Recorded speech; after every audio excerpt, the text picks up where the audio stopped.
Hey, welcome to Guitar Knobs, the guitars, gear, noise, and nonsense podcast, hosted today by these knobs. Tony Dudzik, Pick Guardian. Jared Brandon Wampler Pickups. Hey, it's me, Todd Novak. Glad to have you with us. We are super excited. I mean, mega, really super duper crazy bunko excited about this episode because we've got someone very special on the line right now.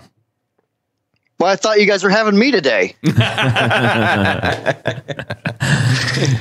Who's this guest? I want to hang out with you guys. You're keeping everybody. You're going to love it, Brian. You're going to love them. Wow. Well, I thought there was somebody important here. Yeah. All right. He's not doing it for us, so I'm just gonna tell it. This is Brian Wampler. I mean, this isn't Brian Wampler, but that other guy you hear is Brian Wampler, the Brian Wampler. I am the guy known as Brian Wampler. Yes. The pedal builder formerly known as. Yep. There we go. So we've got you're kind of a historical artifact. Thanks. I think. Yeah. So that's like, you're so old, I'm surprised you're still around here. So if you recognize his name, you know why we have him on the show. And if you are new to the guitar world and are just kind of getting immersed in this, you are going to find out why we have him on the show, because his contribution is probably one of the reasons you're actually interested in these things. So we're going to take care of a couple bits of Guitar Knobs stuff real quick, and then we're going to get on with the rest of the show. All the peoples out there, we hope you are having an awesome guitar week yourselves. First of all, I want to thank Chris from Apple, who helped us solve a really big issue we were having. In the past couple episodes, we've been having a lot of clicks, and there's just been this crazy issue going on. I thought it was the building. I thought it was all kinds of things. And thanks, Tony. What a jackass. Call Chris up. Yeah. Anyway, so I talked to Chris, and this is one of those cool things where you connect with somebody and you kind of know. There's like this weird, right? And I'm like, you're not into guitars, are you? And he's like, oh man, I got a blah, blah, blah. And he starts listing off all the guitars. And I'm like, that's so cool. So we talked about the show, and he was helping to fix the show, and he was excited about that. And he became a listener. So Chris out there from Apple, dude, thank you so much. So much appreciate your time. Thank you. And buy pedals. Yeah, and buy pedals, right? And pick cards. Yeah, we also want to give a huge shout out to Rode Microphones for sponsoring our show and allowing us to record our thoughts and opinions and all this nonsense on the Rode Procaster series microphone, designed entirely and built entirely out of Sydney, Australia. Thank you so much, Rode. We also want to bring your attention to a really cool little article on Reverb.com. I was perusing Reverb and ran across a great article about the Les Paul bursts. Oh, yeah. And is entitled, "How Many Les Paul Bursts Did Gibson Really Make?" And they kind of go into like the big overview of what a burst is and all that stuff. Yeah, the late 50s, I presume. Yeah. Yep. And also inside there was a really cool sub-article that you could link out to called Inside a Burst. Mm-hmm. And that breaks down all the identifiable parts of a Les Paul and the burst specifically. Oh, and on this article, at the bottom of this thing, super crazy, they got a whole bunch of bursts for sale, like super notable bursts, like the ones behind the glass cases and everything. Oh man, yeah. I think the most expensive one that I saw on there was $300,000 range. Ooh, dang, dude, you're good. You are good. I know bursts. I believe it was a little bit. I believe it was $325. Yeah, something bonkers like that. $250,000. You're gonna have to go to the article and find out for yourself, though. Yeah. Anyway, so yeah, check out reverb.com/news and you'll see it there, or just do a search for burst. Let's find out what's going on in our burstified world, in the world of guitars. Let's hear from Jared first. Well, it was a quite eventful last couple of weeks for me, but I'm going to narrow this little thing down to pedals. Good man. That's right. So after all this time, after getting this really cool pedal board that Todd actually helped me find at the Chicago show, 3 or 4 months ago, I finally put my choice pedals on this pedal board. Used my power thing and everything. It was great. Power thing. You can search for those.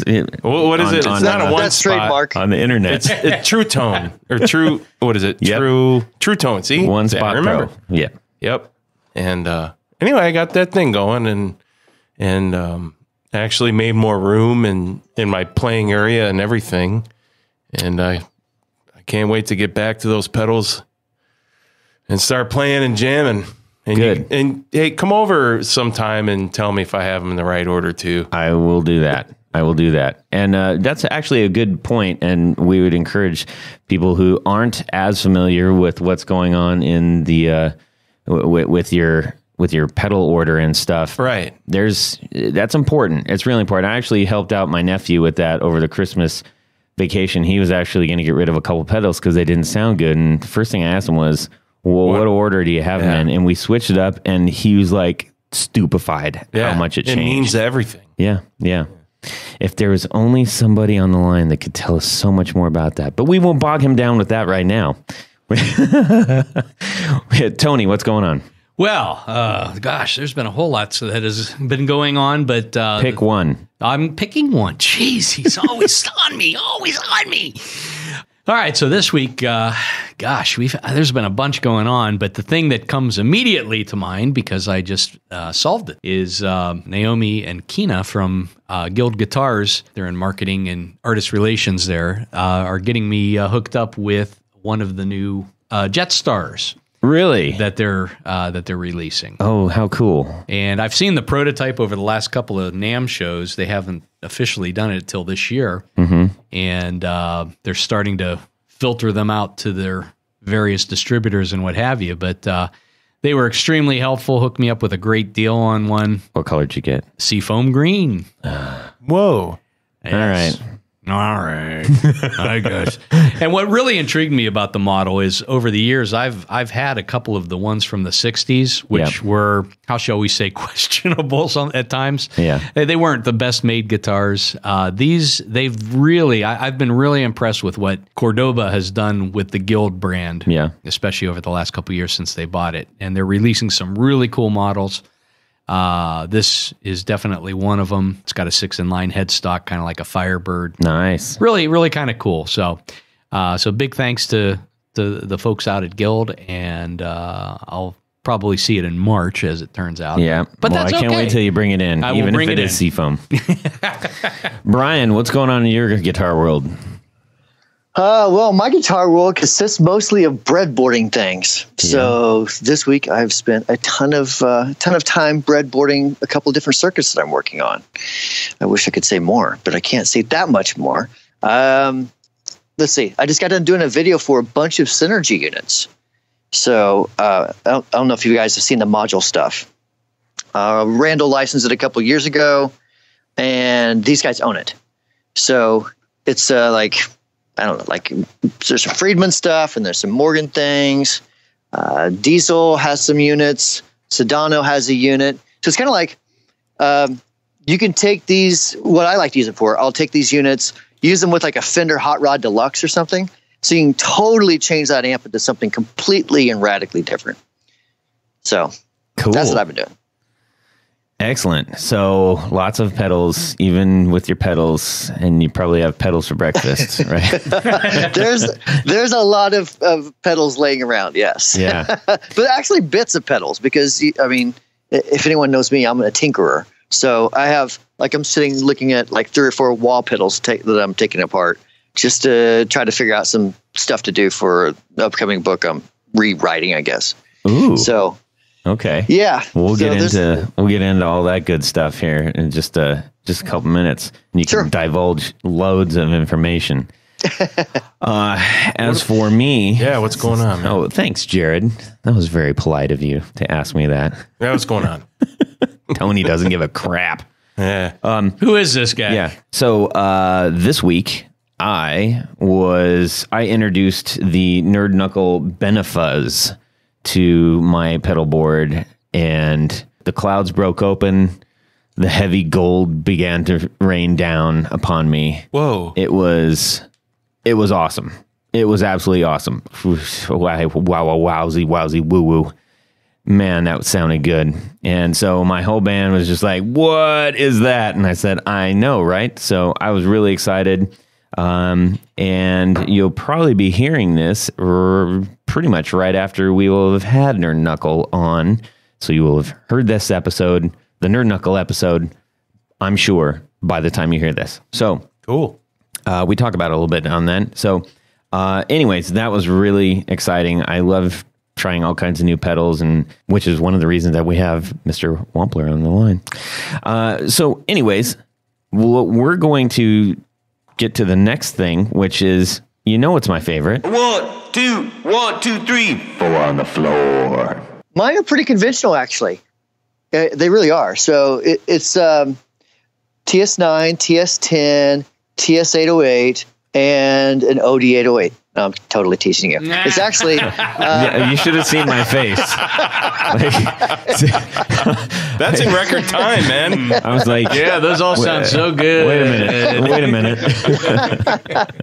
Oh, you had me going. You pulled a fast one on me. All right. One at a time. Let's do this. Sure. So, Rat, just an old good 308 Rat with a 150K pot. You specifically said the old one. What about the old one? It holds that magic for you. Nothing. Honestly, nothing. I really don't believe in like the Mojo stuff. But the old ones, one, have more value, so you can resell them and make more money. Buy a Wampler pedal. Honesty is the best policy. Yeah. Some of the old ones, I believe, have 150K pot versus 100K, which is it's kind of an odd value. And so that's to me, that's kind of a cool thing, I guess, more from a collector's point of view. Okay. From a playing point of view, I probably would just like the one that I actually play through is a fairly new one. And I don't even think I've changed the chip in that one yet. But usually I'll throw a LM308 in it and call it a day. So let's just say someone had one with the 100K pot in it, and they wanted to put a 150K pot in it. And let's just say someone had a book out that described how to modify pedals. Would there be really jumping the gun, aren't you?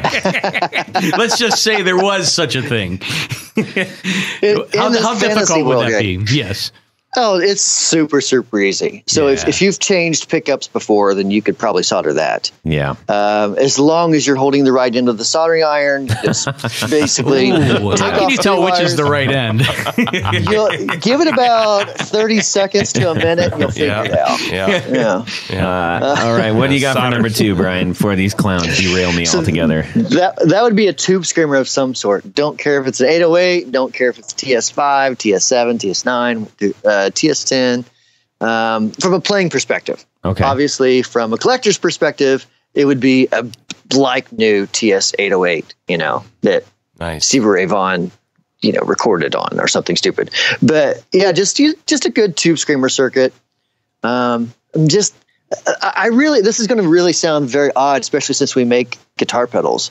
But and I know I see a lot of people on all these forums who are like just so into these Mojo parts, even with our stuff. Like, when was this built? Because I saw this signature on it, so it must sound better. And I'm like, no, that's not really how we do things. In fact, I have a standard that everything is tested against, a standard pedal. And if it doesn't sound like that standard pedal, then it doesn't get sent out into the world. Interesting. Well, is it fair to say, though, that a lot of companies don't do that? So, I mean, especially, the storied past of Electro Harmonics is like, what bag of chips is that one made from kind of story, right? Yeah. Yeah. I mean, and, not to say anything negative towards Mike, but I'm not sure how they do their production stuff, but I know ours is different than what they do. Well, the old one, the old stuff. Yeah. I mean, I've read some stuff where he was saying why it moved from this factory to that factory. I just and we have moved factory. We did change factories.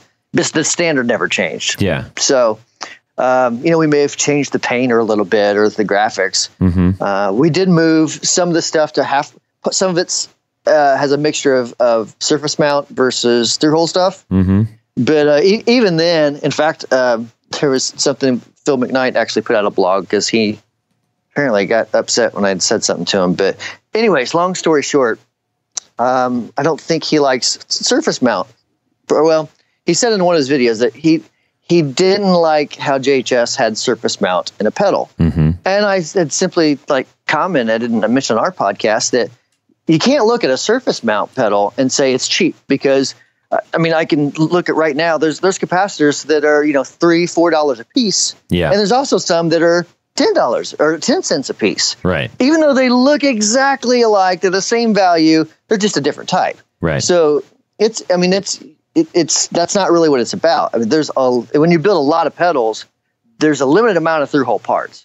Mm-hmm. And especially as time goes on, it's going to be even more limited. So you got to kind of plan for that unless it's a limited run. Right. And so I spent a lot of time just going through parts and trying to make sure that these capacitors sound the same as this other capacitor that's no longer made. And I have for years. That took up a gigantic amount of time. Right.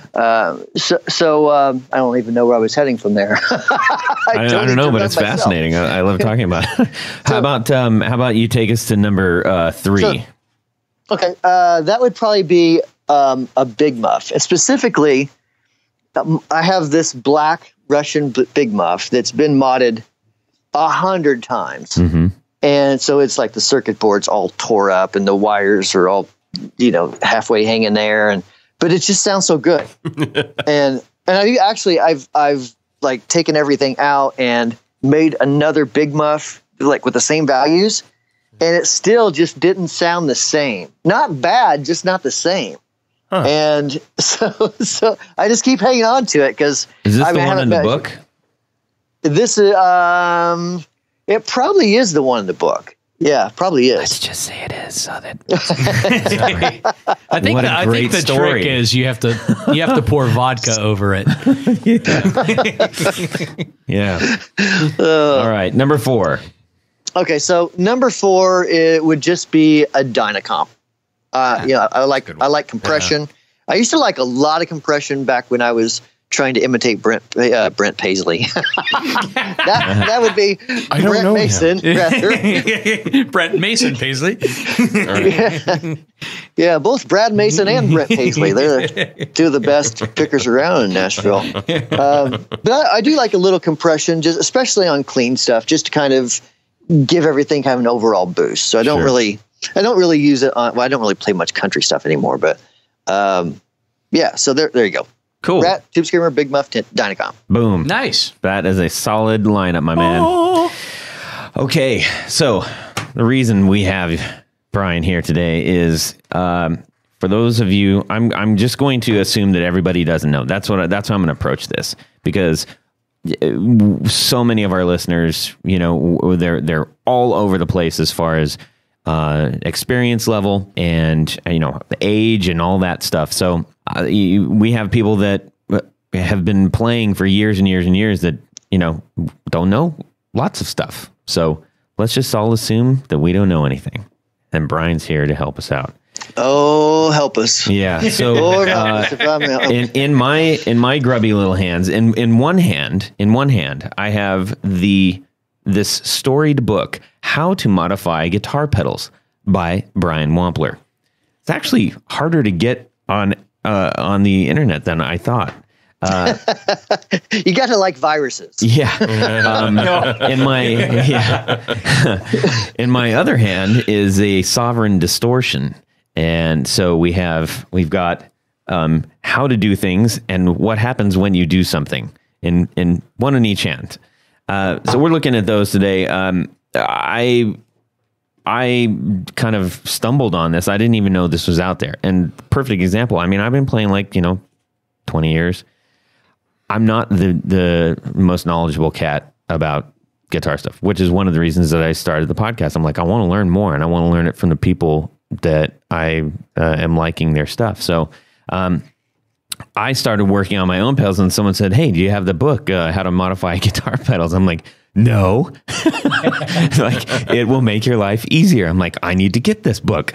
And, I was obviously aware of you as a pedal builder, but I didn't know that I didn't know your story. I didn't know your history. And I think it's pretty safe to say that we can thank Brian for the plethora of amazing gear that we have access to at this point in time in our guitar world. You have clearly inspired droves of people to go out and do this on your own, which is, I believe, what you kind of set out to do with in the first place. You know, it's really weird. When I very first started, I was working construction, and I just did this for fun. You know, most people go inside and like watch TV at night. Mm-hmm.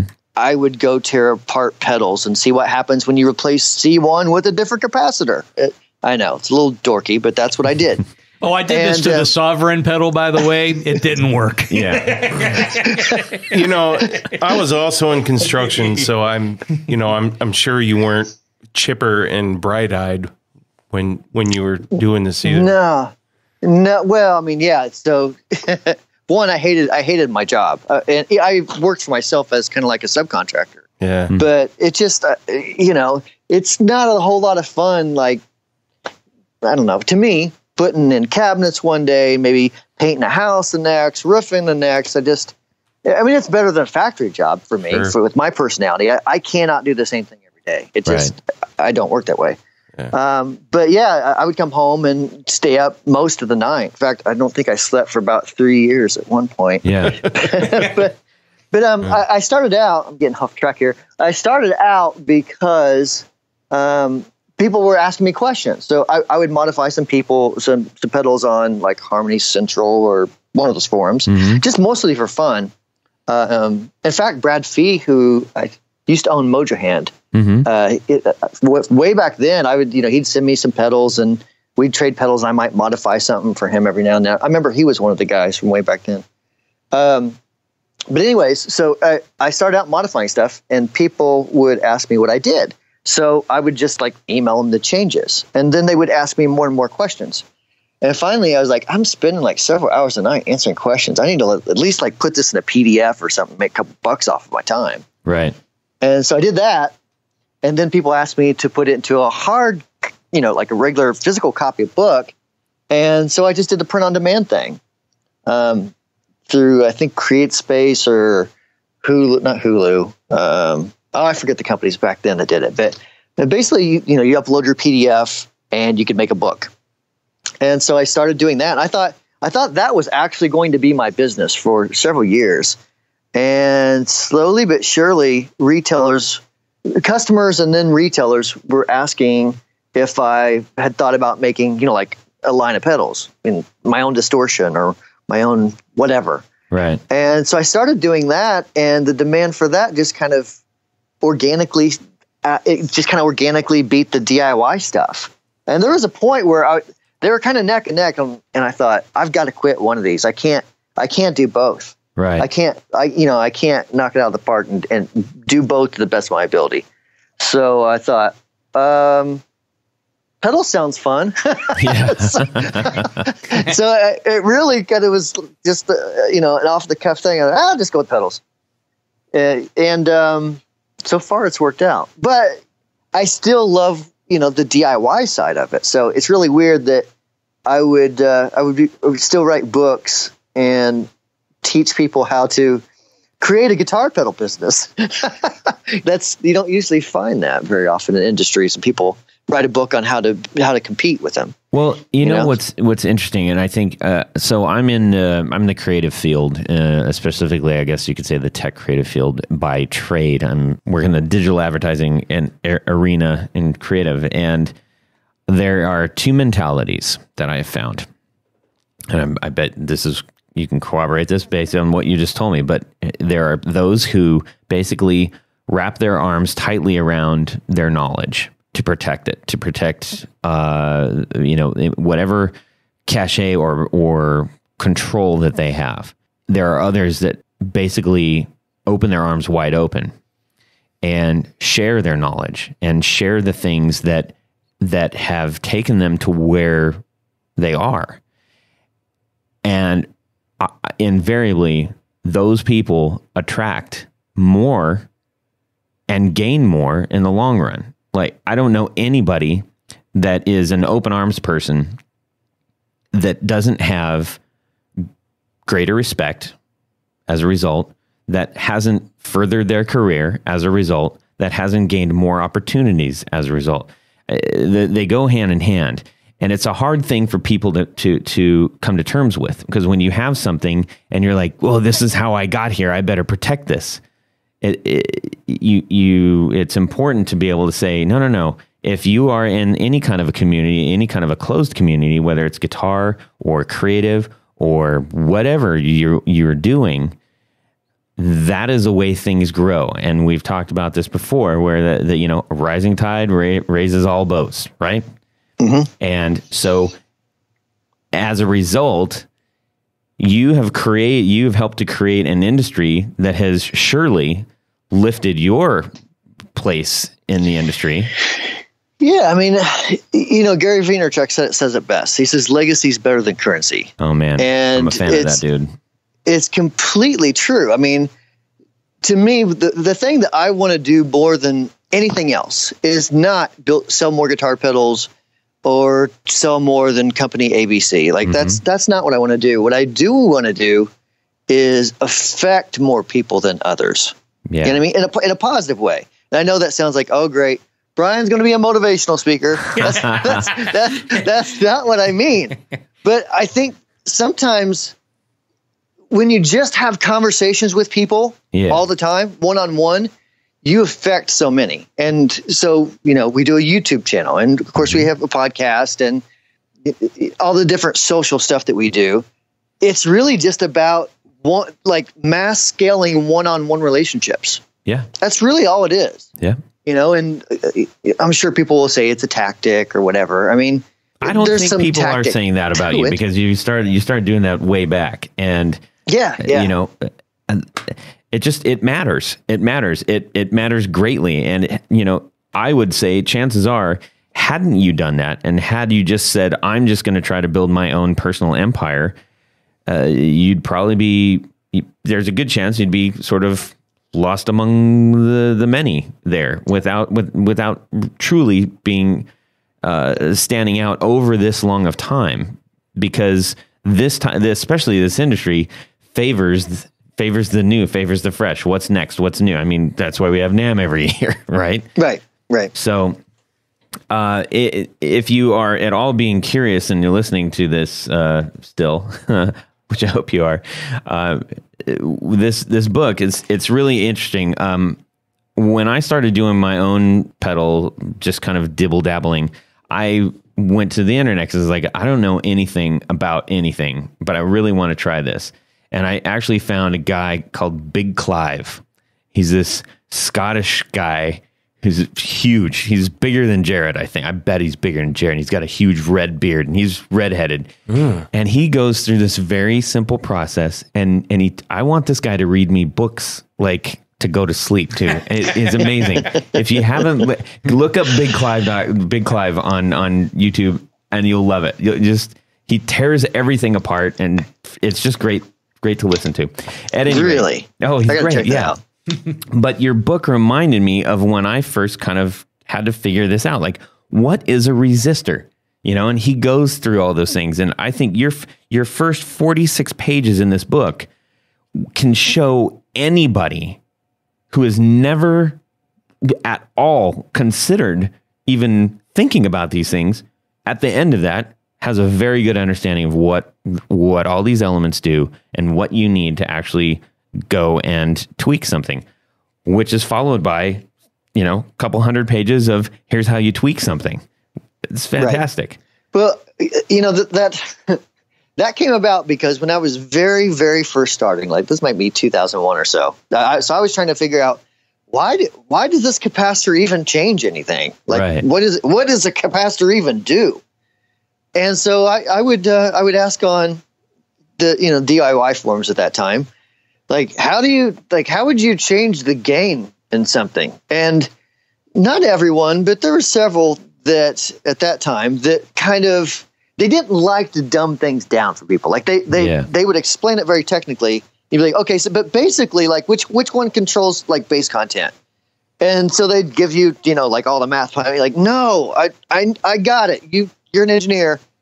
Dumb this down for guitar players. Like, do you need to dumb it down for me? Yeah. And so that's really why I started. I'm like, this is ridiculous.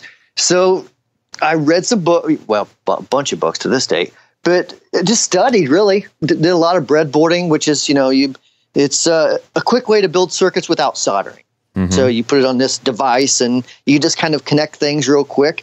So I was taking schematics, building them on a breadboard, playing through them, and then I would just take out parts one by one. What happens when I do this? What happens when I do that? And so I got to figure out, this part of the circuit, if you increase this capacitor, it gives more bass, and it also can give it more gain. Or you could take out highs with this area. I started to figure out all these little things. And so I just put them in my notes, which became that book. On the cool. Boss DS1, if you change C3, it'll, give more or less bass before clipping. Right. Which kind of makes it more spongy or might make it tighter. I think it's C3, but I'm going off the top of my head. Yeah. But, so those notes were kind of for me to remember, for my own hobby. I was trying to bring really technical stuff to a bunch of guys who don't care how you get the math to do it. All they want to know is, what part do I change for more bass in this? Right. So that's really how I was kind of approaching it. I think I'm going to keep trying to tease people with this because honestly, it's so great. Specifically, right now with the release of the new Electro Harmonics Billy Corgan muff, after his famed op amp that was used on Siamese Dream. Mm-hmm. Arguably one of the greatest albums of all time, in my own personal opinion. But anyway, I don't think it's arguably. I think it just is. Yeah. Hey, there we go. All right, now we're talking. I'm going to argue with you. Yeah. So on page 220, we're not going to do a reading or anything, but on page 220, you will find the Russian Big Muff Pi mod. Now, that sounds enticing, but you know what's even better than that? Page 223 discusses how to do the Creamy Dreamer mod, which is basically trying to get his sound, correct? Well, yeah. So the backstory behind that is, gosh, I don't even know the years, but it was several years ago, early 2000s. Apparently there was a younger guy who came on the DIY forums and said, how do I modify my Big Muff? Like, what should I do to make it this or that? Yeah. And so a lot of people told him. Well, he took those changes and started making his own pedals and called it the Creamy Dreamer. And it was just a modified Big Muff with these changes that came from the forum. Mm-hmm. And legend goes that he started working with Billy Corgan and that Billy was using that pedal on albums and everything else. You know what? Maybe it's in late 1900s. Anyways, at some point in time in history, that apparently this guy had taken mods from this DIY forum, created his own pedal, called it the Creamy Dreamer, and then disappeared off the face of the earth after a while. Oh boy! So I don't remember the guy's name. I just remember that story roughly. And I never talked to the guy, but I remember seeing a lot of people a little butthurt over the whole thing, And at the end of the day, it's just part changes to very simple circuits. Right. So it's it's like people talk about it's a Tube Screamer clone because it has an op amp. No, an op amp's just a basic gain circuit. It was a whole different era on the internet. So this was before YouTube. Yeah. This is before Amazon was selling anything like that. Like eBay was just kind of getting going. If it, you know what I mean? I mean, the internet was just getting going. Yeah. The internet was still in diapers.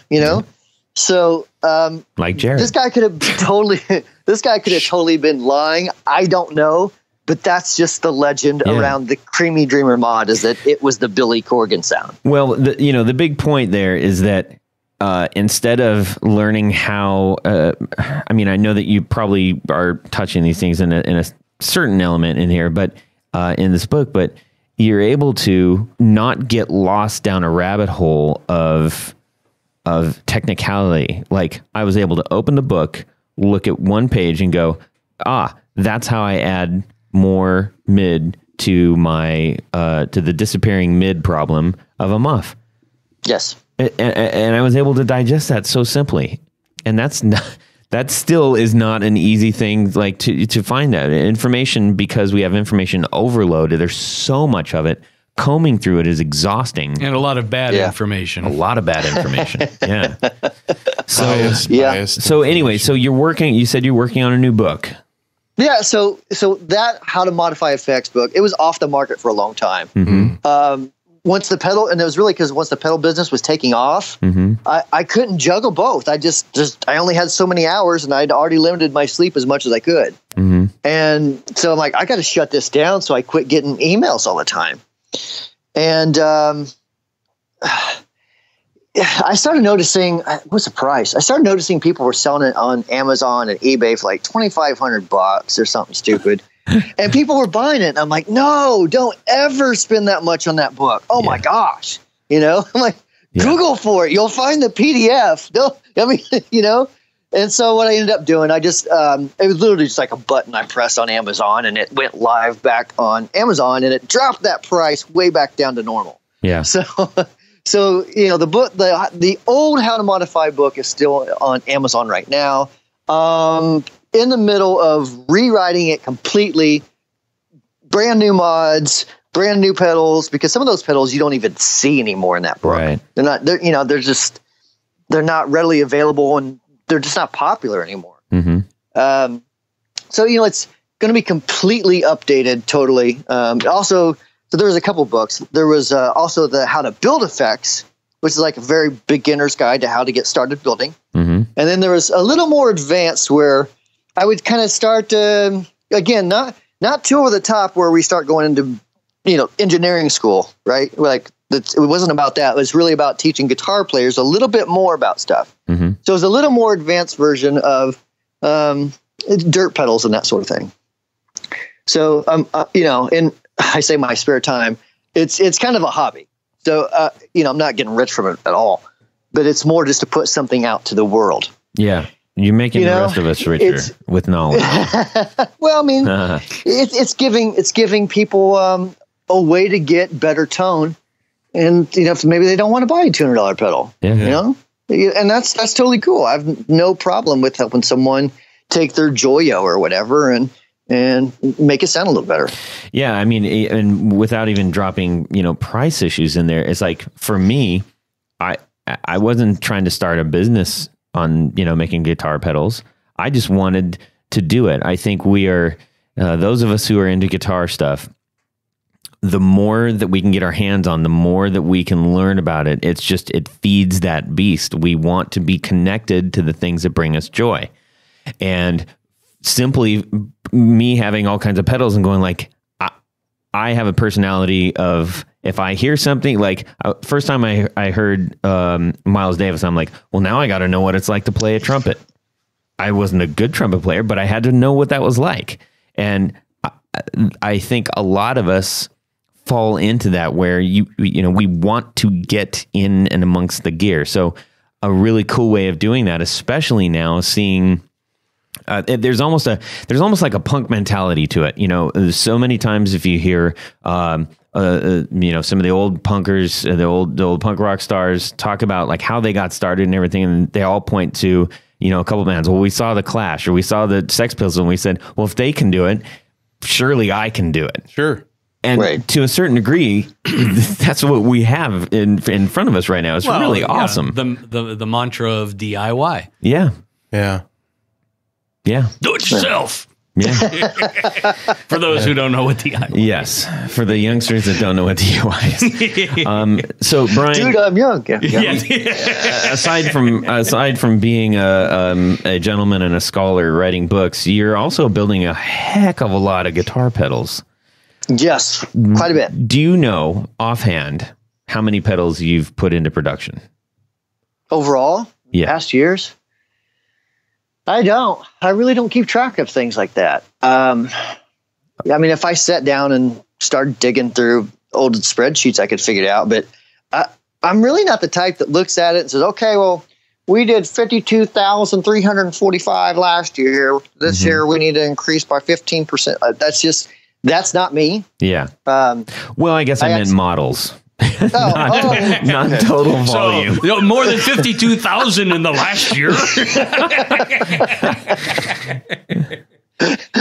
How many models? We broke them. I don't know, because this is going to sound so horrible, but sometimes I've come across pedals that I've built like on eBay, and it might just be like a one-off, and I don't even remember building it. Yeah. And so I try to buy it because I don't even remember it, and I want to see if it even sounds good. Yeah. Yeah. And usually that stuff is put together with duct tape, anyways. Yeah. So actual models, I don't know, maybe over 45. So like 65. So there's not a. We've discontinued. The ones are like 24 or 5 in the line right now, something like that. And I don't know. We've probably discontinued 10 or 15 ish, maybe a little more. But I mean, keep in mind, some of those might have been models in 2007 where, like, there was one called the Epidemic. It's a wonderful name of, it's real wonderful. And it was basically just an order switcher, I think. Or no, was it a feedback type pedal? I forget what it was, but it sucked. It was horrible. It was terrible. Yeah. So I sold 3 of those. Was that folled by the Influenza? The Influenza. Yeah, those flew off the shelf. The Influenza Deluxe was really popular. Oh, all these flu jokes. I love it. I will say one of the ones that you will see. So if you're searching on Reverb and you type in Wampler, you're guaranteed for the Ego to come up. I would say probably the industry standard compressor. We've sold quite a bit of those. Yeah. So I was one of our former guitar knobs, one of the guys that was on for a while, Chris Graham. I was talking with him today, and I said, "Hey, guess who I'm interviewing today?" And he says, "Who?" And I said, "Brian." And he's like, Wampler, dude, the Ego. He's like hyperventilating. So I just wanted to give a shout. He's a mastering engineer, so like compression is his world. Oh man, he'll talk all day about it. Yeah, he will. So that's out there. We have an episode on it, by the way. Yeah, in which we talk about the Ego actually early on. So people can go and check out all of your super amazing pedals, and I know that you're working on a couple new ones. Always, yeah. And I believe you said that you can't divulge any information. I won't press you for that. I wish I could. I mean, I can tell you like the newest things that are coming in a couple months, but so for example, I have a list of things that I'm working on, and it's probably 25 to 30 items deep. That's it. Wow. So I can't talk about everything, but I know, we're just getting ready to release a mini faux spring reverb. So a little version of a pedal we discontinued.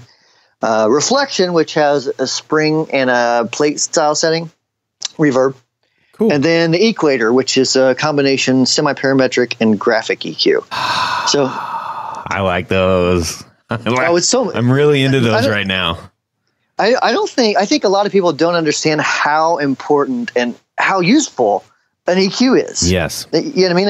It's so dramatic. Like you can like take a metal zone and make it sound so amazing, and that's pretty hard to do. So, well, that can be taken one of two ways. Either it's completely irretrievable, or anything you do to it is going to make it sound better. Exactly. Yeah. Exactly. I think just even understanding. Would you mind just kind of explaining just briefly, since you touched on this? I was going to, but I have the resident expert in the house right now.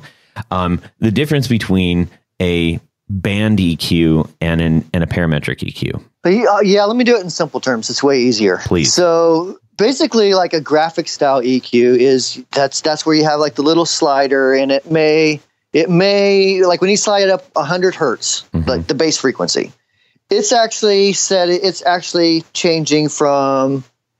And like I said, I'm not going to do any math here. I'm just guessing. Let's say it changes from 90 hertz to actually 110, and but not like if it raises at 12 dB. It's rounded. Like, God, see, it's so hard to do without a graph. It's not raising everything up to 12 dB. So 90, when you raise it all the way up, 90 hertz may be raising by 9 dB, 100 may be at 12 dB, 110 may be at 9 dB. Does that make any sense? Yes. Perfect. Okay. So, and that's fixed Q. So the width of frequencies is fixed, and you can't change that frequency at all. With our semi-parametric EQ, the Q, so the width is fixed on each. There's two different mid pots there. So the Q is fixed on both those, but you can change the frequency. And off the top of my head, I forget what they are, but it's something like 200 hertz to 5.5K, which is basically lows all the way to a bunch of highs. So you can really find the exact frequency that you're trying to either cut out or that you want to boost up to, cut through a mix or maybe just make it work with your amp better. So does that make sense? You can kind of tune in the frequency a little better with parametric. That does, yeah. I think you get actual raise in volume, but you can also narrow or widen the field of that volume, the frequency field. If you can change the Q, yes. Yeah. Okay. Yeah. Mm-hmm. Gotcha. So that actually adds quite a bit of depth and dimension when you are playing around with those pedals. So if you're interested out there in maybe modifying the tone of your amp beyond your treble and bass, or if you have a mid on your amp, an EQ can do wonders to help that out. Especially a parametric EQ. I always tell people, like, when you buy an amp, if you're unhappy with it, do two things. One, stick an EQ in the effects loop. Two, change the speaker. Yeah, right. Then start working with pedals and pickups and all that stuff. That's how I approach it anyways. Oh, yeah. Got it. So we'll be on the lookout for those in the future. Can I just really quickly, I know that we're talking about pedals and your storied stuff, your storied books and all that. But Tony had a pressing question. Sure. Well, I was kind of curious because I've seen you at the NAMM shows, gosh, for I don't know how many years now. Yeah, too many. And a lot of my friends in the industry this year especially have opted to not either participate or reduce the size of their space. I was just kind of curious what your NAMM experience was this year or has been over the last couple of years. Well, our business is quite a bit different. So I don't want to put anybody down, so I got to be real careful here. Yeah. Some companies are ran by people who are really good at one thing or two things. So they may be a great engineer, or they may be a really good marketer. I'm going to use that loosely, but basically really good at talking to people, talking to the customer, relating to guitar players. Very few are really good at the business side. So I see a lot of companies where the owners decide not to go. And sometimes that's just because they're not really good. They don't understand that NAMM is not about the end consumer. Mm-hmm. It's about finding new retailers and distributors and getting orders from those retailers and distributors. Right. Yep. So if you're not a good outside salesperson, NAMM's going to be horrible for you. Mm-hmm. So I know being 43 now, I've learned what I'm good at, what I'm not good at, and what I completely suck at. Mm-hmm. So parts of our business, I've outsourced the business sales stuff. So that's done by a different company, Boutique Amps Distribution. They also build our stuff in LA as well. So they're the guys, they build Friedman amps and Morgan amps, and they own Egnator. They do a bunch of stuff. So they build our stuff, they do distributing. So they'll take that product and send it to a distributor in, England. Okay. Mm-hmm. And then that distributor in England will sell it to retailers. So I didn't want to be involved in that side at all. Like all I wanted to do, I wanted to talk to guitar players, like through whatever medium, whether it's video or audio, face to face or whatever. I wanted to do that stuff. And I also wanted to be, the creative design part of it. Sure. So, just that's the stuff I like. That's the stuff I'm good at. And I didn't want to mess with the other thing. So for us, since I have like this other company that's really good at that sort of thing, NAMM's fantastic for us. Yeah. Every year, it's a home run. Good. Well, that's So- good to hear because, like I said, I think one of the big noticeable exceptions at Winter this year was the lack of Gibson. There was a lot of scuttlebutt about that, and I'm sure there's other issues that pertain to that. But I've had other like I said, other friends in the industry say, "Oh, it costs so much and it takes so much time, and I don't really see a return on it." Well, but how do you find a return on a magazine ad? Yeah. How do you find a return on a billboard? Yeah. Some of the stuff you can't measure. Some of the stuff is just by the gut. Did we grow last year? Maybe it was because of NAMM. Mm-hmm. So I don't know. Every company is different. So some companies aren't going to, I'll tell you, a good friend of mine, Charles Whitfield, who makes the Telecasters and Strats that I love, he was going to go to NAMM. And I was like, Charles, I wouldn't do it. That's not your model. Like you sell direct to consumer. Mm-hmm. You're not going to do very well at NAMM. You're just going to waste a bunch of money. Right. So I think it just depends on the company. Most of our sales are retailers based. We do sell from the website, but by and large, people are buying our stuff through, whether it's Amazon or Reverb or eBay or, get a little bit of Guitar Center, Sweetwater or whatever, So it just depends on the company, I think. Yeah, I'm a smaller company. I sell pickups for a living. And when I went to NAMM, they're laughing at me right now because of the way of my arms. When I went to NAMM, it was my first time at NAMM, and I was only able to go one day because of a thing. But when I was there, he got a rash. Things, they always get in the way. Another small Wolf Tone pickups. Him and I kind of buddied up, and he taught me the ways of just going around and focusing on sourcing. Use the force, Luke. So that to me was invaluable. Well, yeah, that's a great place to find sources for stuff. Because they're all in one spot. Yep. I mean, so that was very exciting. I'm going to. I know that we don't want to keep you too terribly long. I do want to find out. I'm all right now. Okay, good. Okay, so another hour? Is that good? No. When I fall asleep, just end it there. We're putting a pot of coffee on right now. So we've talked about how you ended up, but if we go back to, I'm curious how you got into guitars. Into guitars itself? Yeah. Well, my brother was a drummer. I was 7 years old, and he was practicing downstairs with his band, his high school band, and they were playing Night Ranger, Don't Tell Me You Love Me. And I remember Thursday. That's a great song. Guitar player had a white Flying V, and I thought, that is cool as hell. Hey, and for sure, a white Flying V, nobody's going to argue that. Right. So that I was hooked. I didn't want to be a drummer. I wanted to be the guitar player because that guitar was awesome. And so I talked my parents into buying me a guitar for Christmas, and I got like a little muff fuzz from Electro Harmonics that plugged into the guitar. That was my first pedal. Nice. And I had like a little Kingston amp, like it might have been 3-watt solid state. It was about 6 inches high. And I just couldn't figure out why I didn't sound like Eddie Van Halen. And that continued. Have you figured that out yet? About 3 years ago, I did. Yeah. But even through high school, I was broken. I had a Crate G40. I'm actually looking at it right. Not that one, but a model just like it. Right. A Crate G40, and playing a high school band. Sure. Still couldn't sound like Eddie Van Halen. Couldn't understand why. Yeah.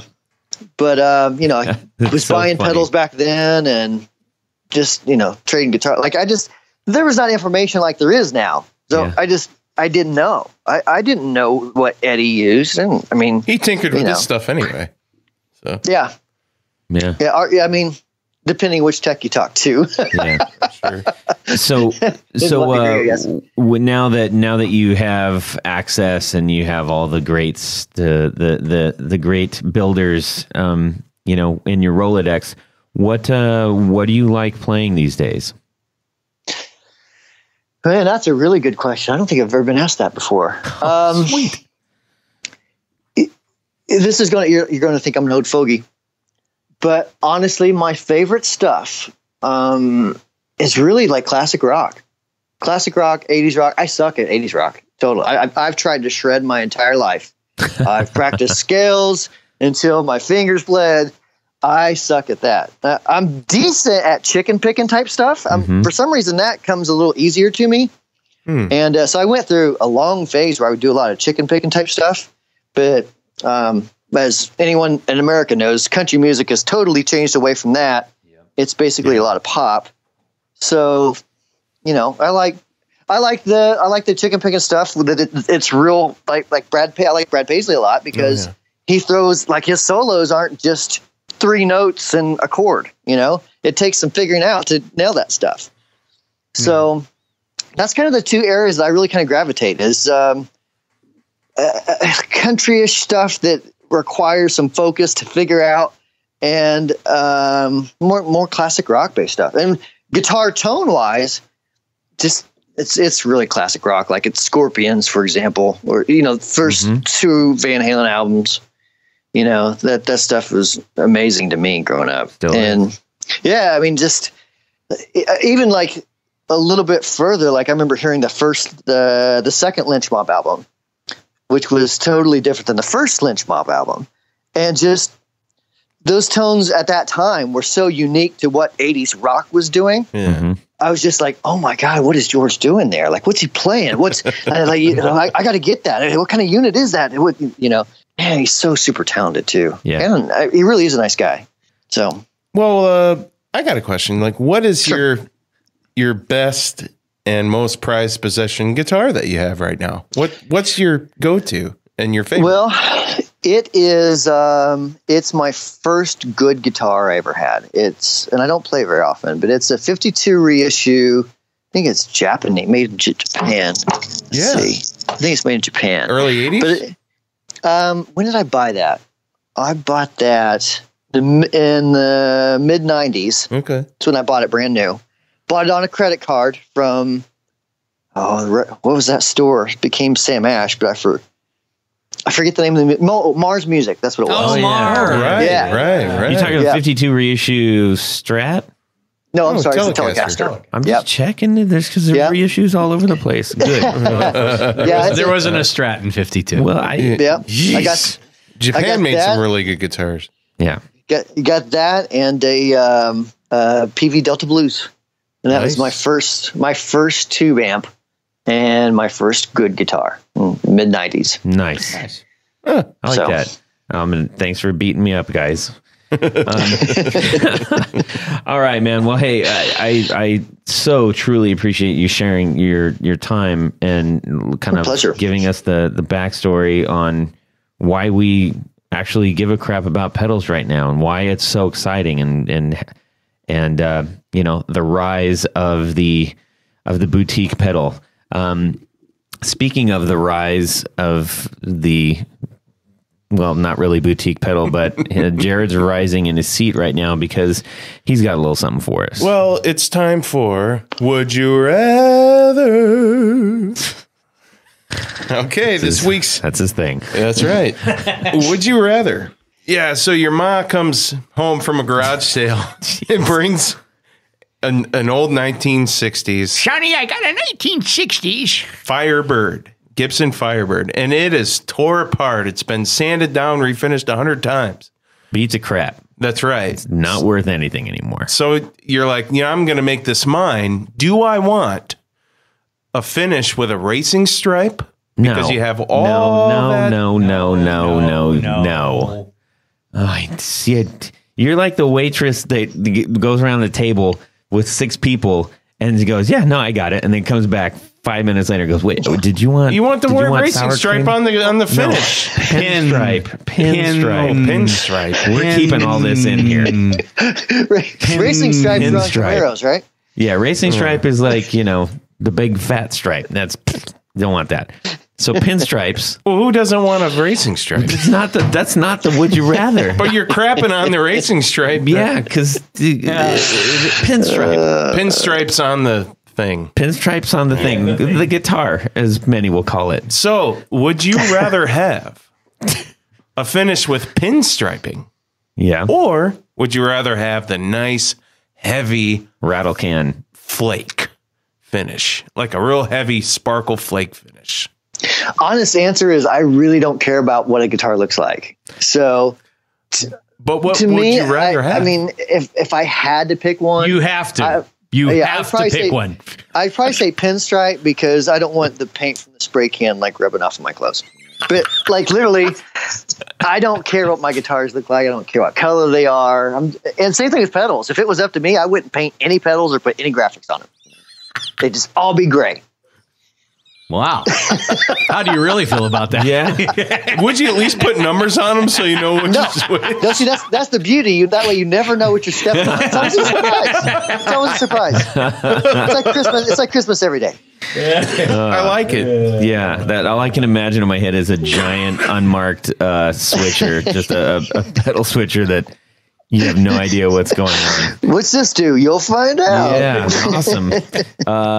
Tony, what do you got? I'm going for the. I think I'm going to go for the metal flake. All right. I love. There's something. A really heavy metal flake just like looks so cool, Okay. and I'll take that. All right. That's what I'm taking. Good. I'm really thinking about any taking that. particular color? I think I want a bright orange metal flake. Good man. Jared. You know what I'm going to choose. I know. man. So I'm going to choose pinstriping. Ah! All right. Todd, what about you? Okay, so I got a little bit of logic behind this, all right? I like a good flake, a tasteful flake. Yeah, okay. Let me clarify that. And I do like pinstriping. I don't like pinstriping when it's trying too hard to look like a rat rod kind of thing, where it's just like, okay, I get it. You like 50s junk and rockabilly and stuff. But the Firebird's got a lot of wood on it. Mm-hmm. It's got a lot of open space. Mm-hmm. So I'd want to activate that.